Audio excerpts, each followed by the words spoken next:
If prayer and blessed oil won't keep the man from cheating on you, maybe some of this tea and this NutriBurst will. Hell, it don't hurt to try. Drop down in the description box and get you some. And maybe your man will stay home at night. Bye. Look, y'all just gonna have to bear with me today because I woke up on the wrong side of the bed. Ain't no telling what all gonna come out of my mouth today in my random ass mind. But I want to talk about Pastor John Gray cheating on his wife and some of y'all that go to these stupid ass churches. Let's talk about it.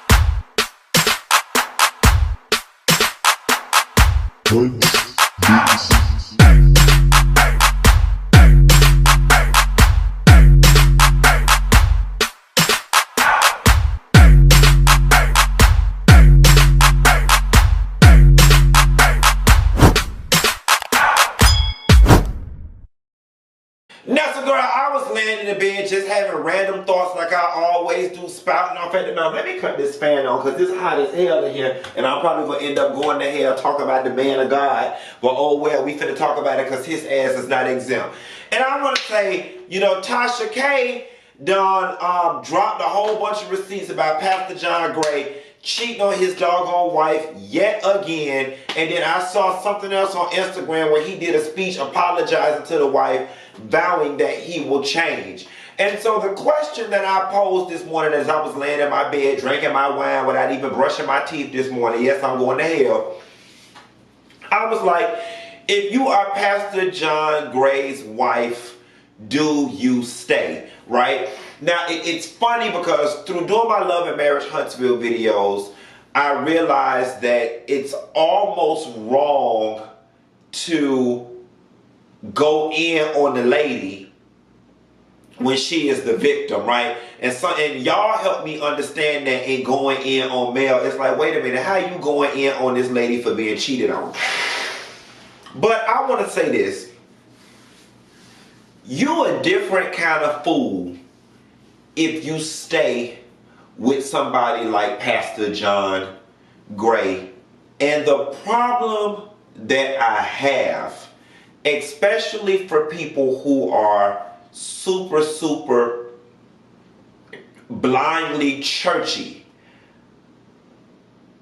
is that it sets a very bad tone for the parishioners. Now, every now and again, I feel the need to reinforce this because somehow or another, y'all have gotten in y'all mind that I don't believe in God. I believe in God. I don't believe in the institution of the church. I don't believe in organized religion. That's what I don't believe in. I don't believe in the whole pomp and circumstance of having to go somewhere and cut my hands and run around and do laps around the church. I don't believe in church culture.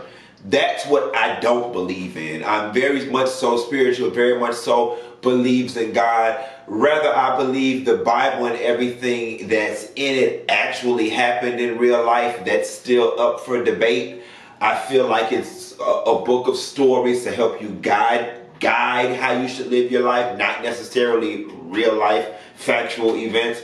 Like, I don't believe that there was a boat that a man went and put 2 of every animal on. It just, for me, logically, it doesn't make sense because did he build a tank for the whales? And like, if 2 of every animal got on the damn boat, 2 of every animal damn sure didn't get off because the lions had to eat something. Who cleaned up the boo-boo on the, you see what I'm saying? So that's my whole thing with that. But I said all that to say this. Don't blame Pastor John Gray. John Gray's just a man and he's doing the best he can, right? A lot of people want to say he's doing the best he can. He's a man, he's flesh, he's not perfect. I beg to differ. And while no man is perfect, there are just a few professions and callings in life that I feel like you need to be damn near as close to perfect as possible. Ministry is one of them. Medicine is one of them. Law enforcement is one of them. I need my doctor to be damn near perfect. I need that bitch to be damn near close. When you prescribe what you finna do to my body. When you finna cut me open, bitch, I need you to be damn near perfect. And here's the funny thing, what I don't understand about a lot of people in the church. The average lifespan of a human is 70 something odd years. For those of us who believe in heaven and hell and where our souls go, that is for all eternity. I'm a normal person out here navigating the woes and ills of life, and I go to church to get my spiritual cup filled and my spiritual direction from my pastor. From my understanding, he is supposed to be the middleman between, me and God, because he got a better understanding of what it is that's going on in the word, in the book, and he is supposed to translate the information to me, and he is the person who's supposed to help me get through what I'm going through with my cheating old man or my cheating wife. If I can't take direction on how to live life from my pastor, then who can I take direction from? And miss me with this whole he's just a man and form your own relationship with God. I understand all of that. But then if I can't follow you, then what are you there for? If you're not there to be an example of how I should live and how I should function in the world and how I should function in relationship, then what are you there for? I can just do self-study. You know what I'm saying? Kind of like how people go to the University of Phoenix instead of going to college and get the lecture. If I can't get a great example from you, then what do I need you for? And here is the thing that baffles me, right? Because when it comes to racism, when it comes to being in a bad relationship, when it comes to doing things that are not good for our health, people do what they want to do because they want to do it. People see what they want to see. People hear what they want to hear. I'm at odds right now with my auntie. I'm just going to tell all her business. Because she was in the hospital and her sugar was high. And then a couple days later, she told me to drive her to Taco Bell and she orders a Mountain Dew with her meal. And I'm just like, you damn near died last week, but you don't care. You just want to drink this Mountain Dew. So you know what, girl? Have at it. Despite the fact that you know it's killing you, have at it. And so I say that, and I use those examples to say this.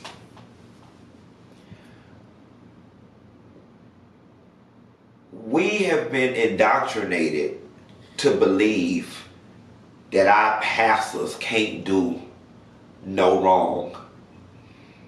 I'm not judging. Go practice. No, I am judging. I am. I'm judging.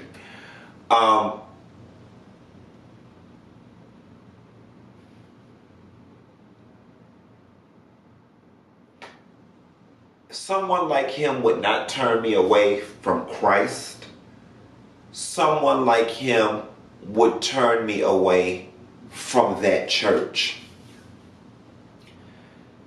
There's nothing you could tell me. Sir, you've broken our contract. You're dishonest. So it leads me to ask, if you are dishonest about this, what else are you dishonest about? And then it's a different kind of low. Because while that child in that car seat may not have been old enough to completely understand what it is that was going on, you inadvertently and unknowingly publicly weaponized that woman's child against her. You had that woman's child co-signing that she doesn't cook, only feeds him pizza, is a poor cook. And so, for the women out there,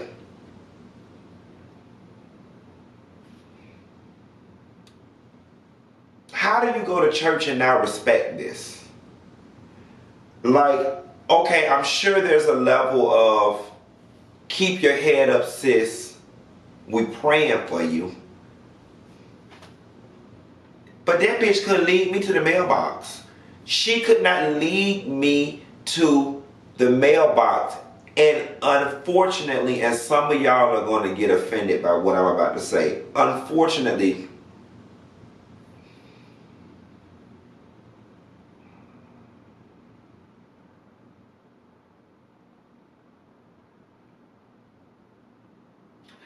please don't take this the wrong way.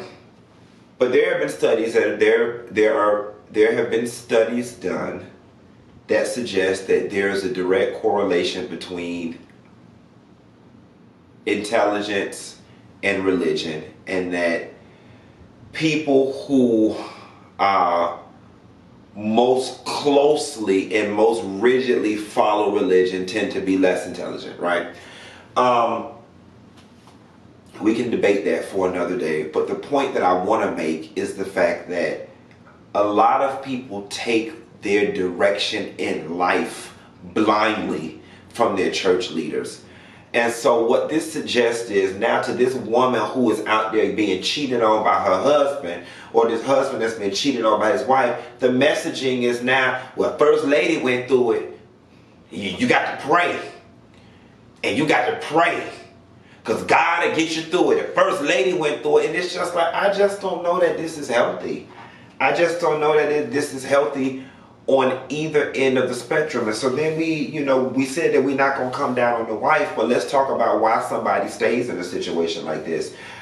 Somebody said it best in my comments, I'd rather be cheated on in Buckhead than to be cheated on in Bankhead.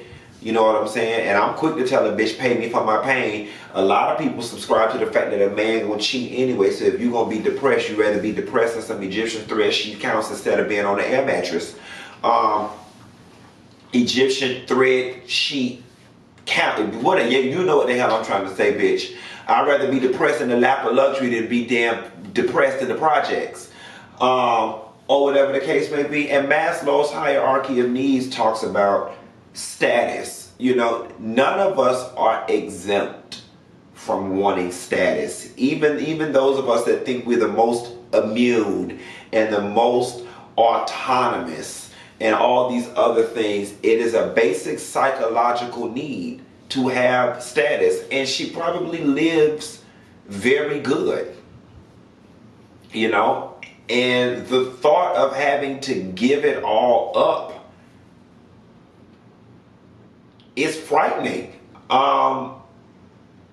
It's frightening. I mean, hell, she won't be the first person to stay and she won't be the last.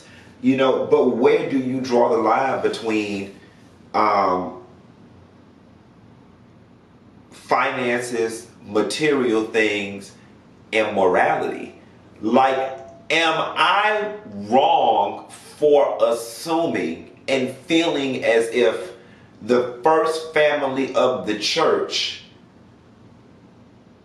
should be a bit more dignified and carry themselves but higher moral code than just the average person running around on the streets? And if I'm wrong, please correct me, but I just don't understand how I could be.